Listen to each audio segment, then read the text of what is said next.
بسم الله الرحمن الرحيم. السلام عليكم يا أولادي ويا أخواتي، السلام عليكم ورحمة الله وبركاته. هنسمي الله وهنقول بسم الله الرحمن الرحيم، وهنعمل معكم سمكة الدنيس في الفرن. يعني ايه زي مشوية كده. المهم هنعملها ايه جميلة أوي. تعملوها بنفس الطريقة اللي هنا. ولادنا واخواتنا اللي في السعودية.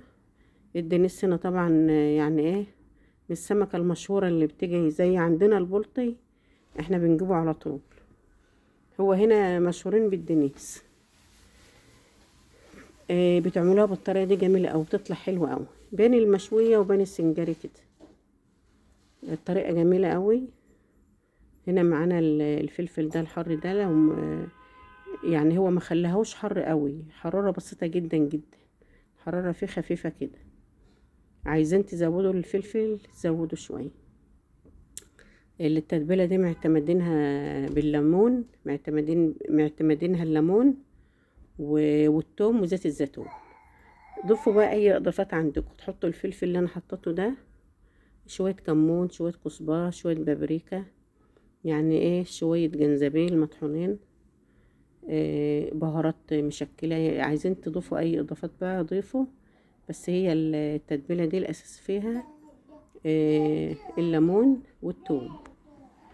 وبنحط بقى 3 معالق زيت زيتون، وبنضرب كل التتبيلة دي مع بعضها كده، بنقلبها يعني كويس. وبنحط شوية خضرة اللي هي الكزبرة والشبت وبقدونس من كل حاجة، يعني عود صغير شوية صغيرين كده. وبنضرب بقى كله مع بعض. وهنا هنتبل بقى السمك بتاعنا تتبيلة حلوة كده، طبعا غسلينه ومنشفينه قوي من المية. وبنحزه بقى بالسكينة عشان ندخل التتبيلة في كده. بسم الله.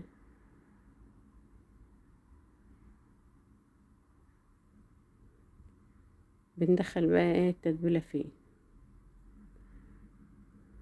وطبعا السمك من الحاجات اللي ما بتغيبش في التتبيلة. انا عملته ودخلته الفرن على طول. عايزين تسيبوه 10 دقايق سيبوه، 5 دقايق سيبوه، لكن ما نعملوش حلبيات. لا، السمك ما بغيبش في التتبيله. وما نحطش في التتبيله خل، وما نحطش خل في تتبيله السمك. التتبيله جميله جدا و... وطالع جميل جدا، طالع حلو قوي. اللي عايزين يعملوا بقى سمكه الدنيس يعملوها بالطريقه دي يعملوها. الطريقه دي تنفع برضو في اسماك كتير، بس اهم حاجه السمكه تبقى سمينه. السمكة دي نوعين، نوع بيجي بحري ونوع بيجي مزارع. المزارع بيبقى دسم وسمين، اللي بعملها دي مزارع. عشان كده منزلة، بوريكم الدهون اللي فيها، يعني هي فيها نسبة دهون. هي بتيجي متنضفة، بس فيها العظمية اللي هي بتاع العمود الفقري، العظمية اللي في النص دي بيبقى فيها ايه، بيبقى فيها دم. فبنمسكها نغسلها، نطلع الدم اللي في العظمية ونمسكها كويس وننشفها قوي من المية. وبعدين ايه نتبلها بقى، نعمل التتبيله بتاعتنا كده. هندخله الفرن، فرن حامي وساخن جدا. الفرن سخن قوي. بنحطه فين على الشبكه في النص، وبنولع له من فوق ومن تحت. لو خد لون من فوق ولسه عايز شويه من تحت، بنسيبه شويه من تحت. خد من تحت ولسه من فوق شويه، بنطفي من تحت. المهم بنخلي اللون زي بعضه من فوق ومن تحت. وهو بيدخل على نار حاميه، وناره بتبقى عاليه عشان ما يتشافش، عشان يطلع طري زي ما انتم شايفينه كده. هنا بقى هنعمل ايه سلطة بابا غنوم. طبعا شوية البدنجان. وبعدين انا مش عايزاه ينعم قوي، عشان كده ما ضربتوش مع الحاجات التانية، ضربته لحاله. ضربت البدنجان، مش عايزاه يبقى ناعم قوي. هنا بقى نحط ايه شوية زبادي، معلقتين كده، ومعلقتين طحينة. ونحط باقي الليمون بتاعنا.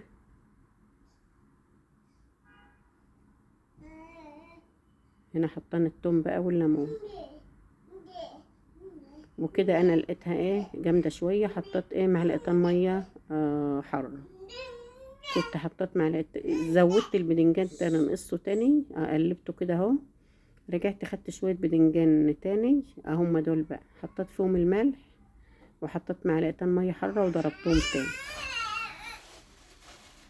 لكن البدنجان ضربته لحاله عشان يفضل طعم البدنجان وريحته كده ايه باينه في ايه في السلطه بتاعتنا اللي هي بابا غنوم دي.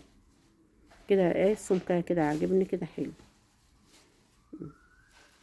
بنحط الملح بقى قليل برضو اللي احنا عايزينه، بنحط شويه زيت زيتون بقى وخلاص.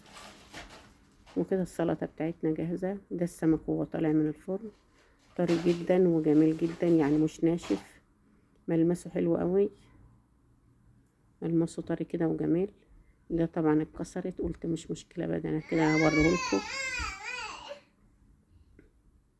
ده الرز اهو بتاعنا، عملنا رز ابيض وسلطه خضراء وخضار.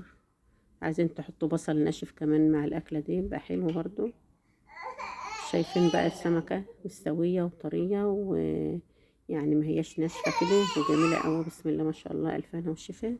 اعملوا بقى الوصفه دي وايه وجربوها كده ان شاء الله تعجبكم ان شاء الله. طبعا عامله رز ابيض اهو معاها زي ما انتم شايفين يا بنات كده. الرز الابيض حلو معاها بصراحه. وبحبكم في الله، والسلام عليكم ورحمه الله وبركاته.